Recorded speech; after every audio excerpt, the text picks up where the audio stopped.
If I were to leave you, you'd be in trouble, right? What? If we get divorced, you'll just end up on the street. You parasite. My husband flicks divorce papers in front of me and threatens me as usual. You can't live without me. That's what he thinks. It's true that I'm a housewife and don't have the financial resources to support myself, but that's just for now. My husband looks down on me triumphantly. The confidence he gained from manipulating me as he pleased over the years is evident on his face. But wait, that won't be the case forever. I won't let you have your way. Understand? My name is Wendy Summer, and I'm 29 years old. I spend monotonous days as a housewife. I became the wife of the person I love 2 years ago. Thomas, my husband, was my senior at work, and he was in charge of my training. Not only was he good at teaching, but Thomas, with his good looks, was also popular among colleagues, to the extent that there was even a secret fan club for him. I wasn't a member of the fan club, but I too secretly admired him. I never intended to confess my feelings. That's what I thought, but one day he conveyed that he had feelings for me. At the sudden revelation, I couldn't speak well at the time. He called me cute and smiled kindly at me. That became the starting point, and our relationship developed, culminating in a smooth proposal after a year of dating.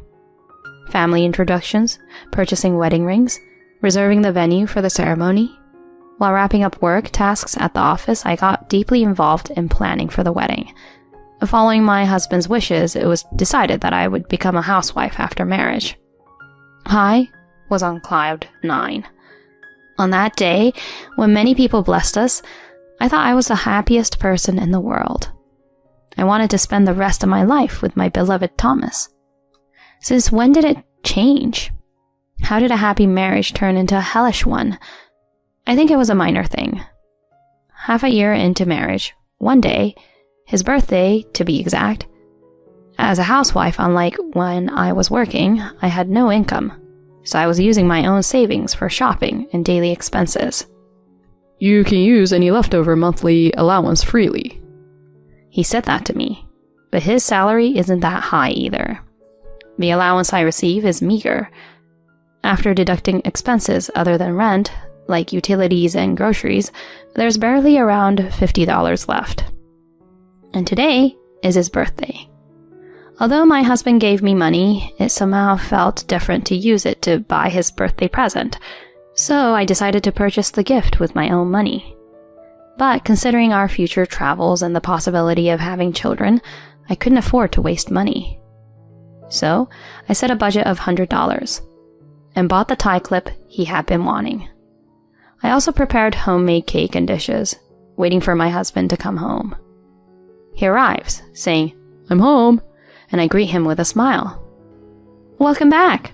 The food and cake are ready." Where did you buy them? To his somewhat indifferent inquiry, I proudly announce, "I didn't buy them. I made them myself. It's my first time, so I'm not sure about the taste." With a bit of embarrassment, I show him the neatly arranged dishes. However, he only glances at them, showing no signs of happiness. He's supposed to be delighted. My expectations were shattered easily. Thomas?" I looked fearfully into my husband's face, and he sighed heavily. Hey, what's this? Were you planning to celebrate my birthday with this? Seriously? "What do you mean? I prepared both the dishes and the cake." Huh? Don't make me laugh. Did you think I'd be happy with these homemade cheap-looking dishes? Huh? Oh well, I guess I'm being mocked too. For my birthday, I was hoping for gourmet delicacies from a high-end store or a cake from a popular bakery. Or maybe I expected you to take me to a fancy restaurant. Something like that. I'm sorry. The reaction I received was the opposite of what I expected, and my heart started pounding intensely. As if flaunting it in front of me, he reached for my present and roughly tore open the wrapping paper. What's this? A tie clip? Well, Thomas, you mentioned wanting it before, right? Did I say that? I don't remember. Huh? And this place isn't even that expensive. Don't you think it's rude to give me something like this as a gift? My husband tossed the tie clip onto the sofa with a mocking expression on his face. Without touching the prepared food, he headed towards the bathroom. From the dressing room, his humming could be heard. Despite just having said unkind words to his wife, how could he still sing happily? But beyond anger towards my husband, a feeling of profound sadness overwhelmed me. I thought my homemade dishes and the tie clip would surely make my husband happy. If he were the kind person I believed him to be, he would have said, "Thank you for any gift." That's what I thought, but reality was crueler than I had imagined. Thinking back, there were many instances where I felt uneasy since getting married.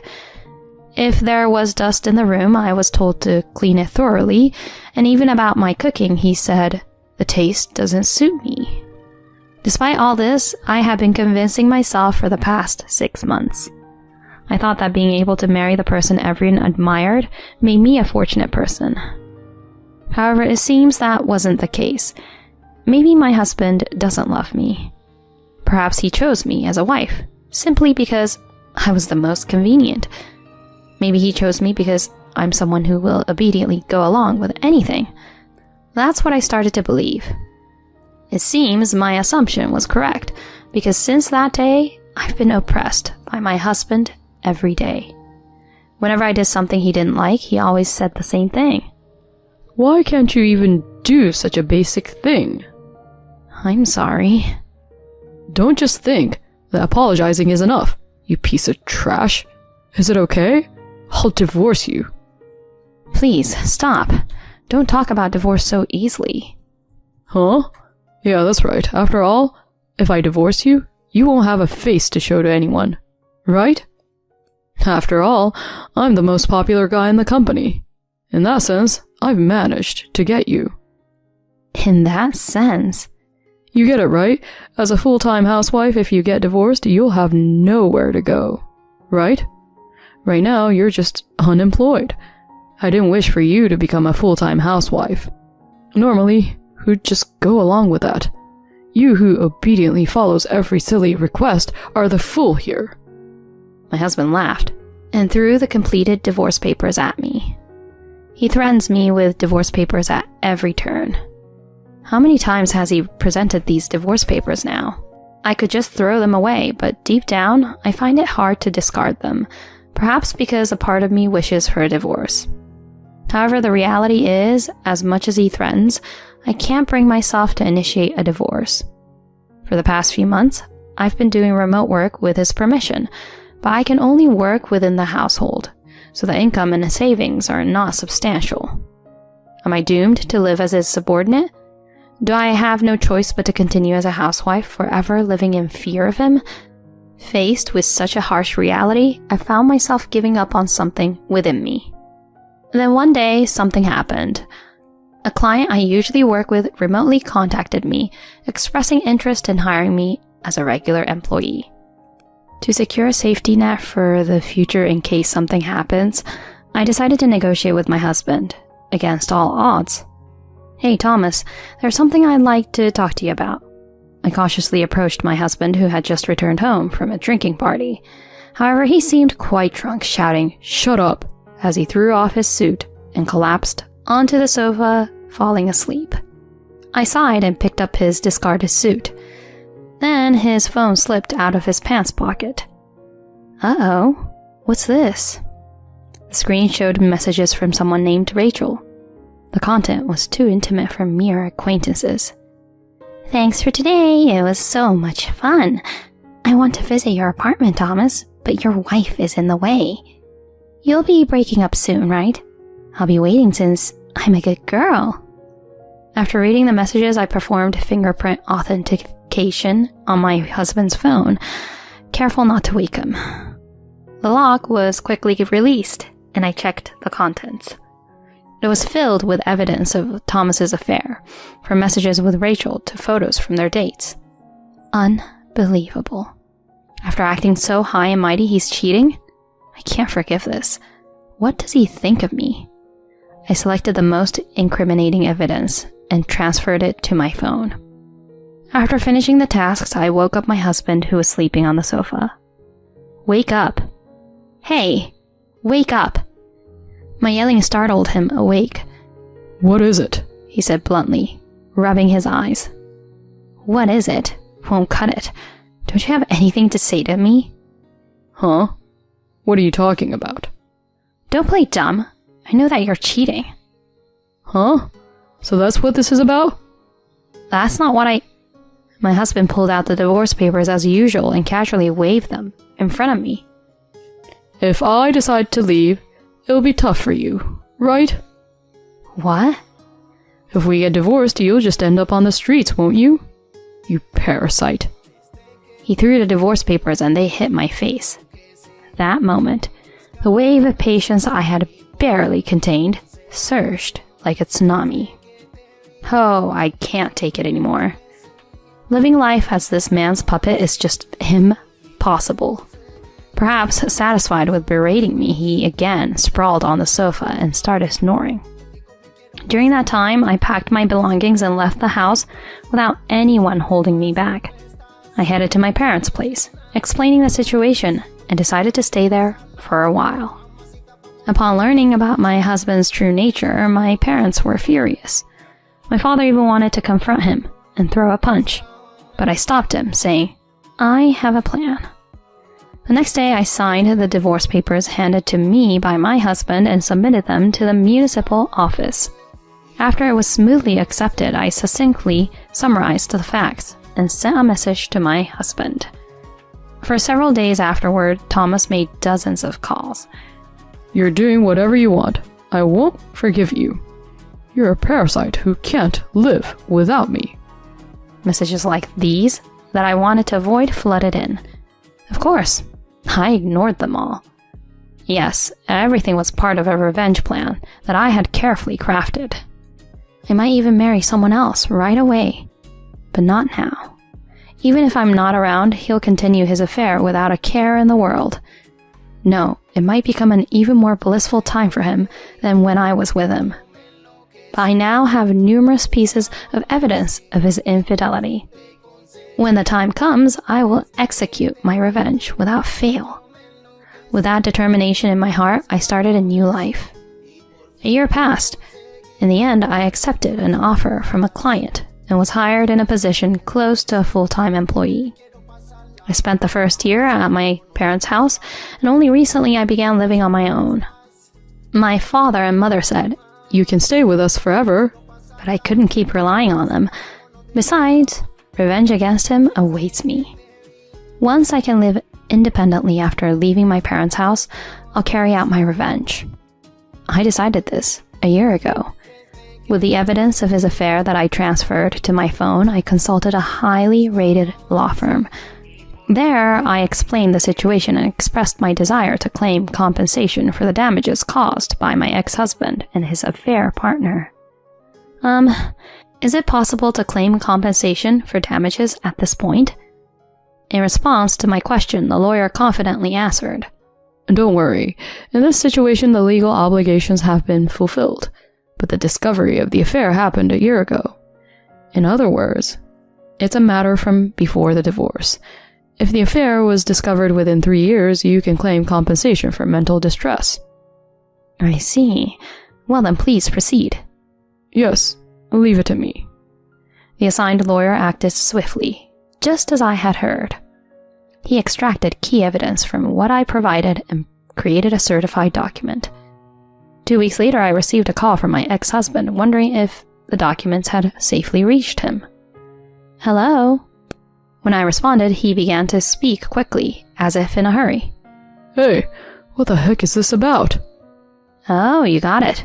As it says there, I'll be expecting the $20,000 for the alimony fee, okay? Huh? Are you kidding me?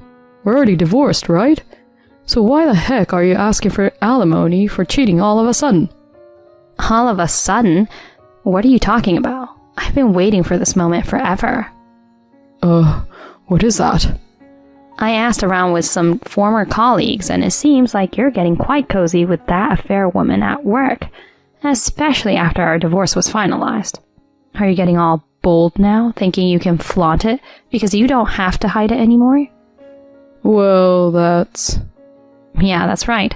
I had already investigated Thomas's situation at work before seeking revenge.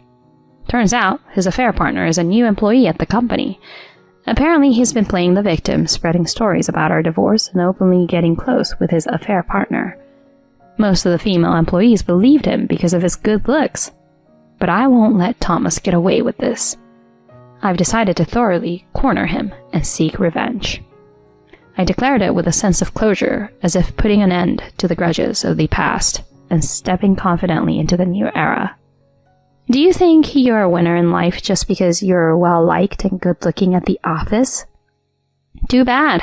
Your winning streak ends today. I'll make sure to report everything you've done to the company, like having an affair with that woman while you were still married to me, and all the emotional abuse you put me through. Wait, if you do that, I'll... Whatever happens to you from now on is none of my concern. Whether you fall into hell with your affair or destroy yourself, I couldn't care less. What I can't forgive is you living a normal life from now on. That's all. I'll make sure you repay the suffering I endured. Scum like you won't be able to live a normal life from now on. Hey, Wendy, wait up! Wendy! Interrupting his desperate plea, I unilaterally ended the call. Before he could call back, I blocked his number. Later, with the support of a close former colleague, I reported my ex-husband's infidelity to the company. The fact that I used to work for the same company and that his affair was with a new employee there made the company take my complaint seriously. As a result, both Thomas and his affair partner faced disciplinary dismissal. The affair partner, angered by the claim for damages, screamed, "It's your fault," and slapped Thomas at work, leading to an abrupt end of their relationship. Losing his job became a setback for Thomas, and he struggled to find new employment. Now he's working multiple part-time jobs to make ends meet in a small apartment. On the other hand, I continued with my remote work and found contentment in my days. Working from home allowed me to focus on my tasks at my own pace without worrying about others. Although it ended in divorce, the experience taught me valuable lessons. Happiness doesn't solely depend on marriage. Living a life true to oneself is the ultimate happiness. Being able to once again realize that it is the greatest happiness. Without forgetting that fact, I want to continue living honestly with myself in the future.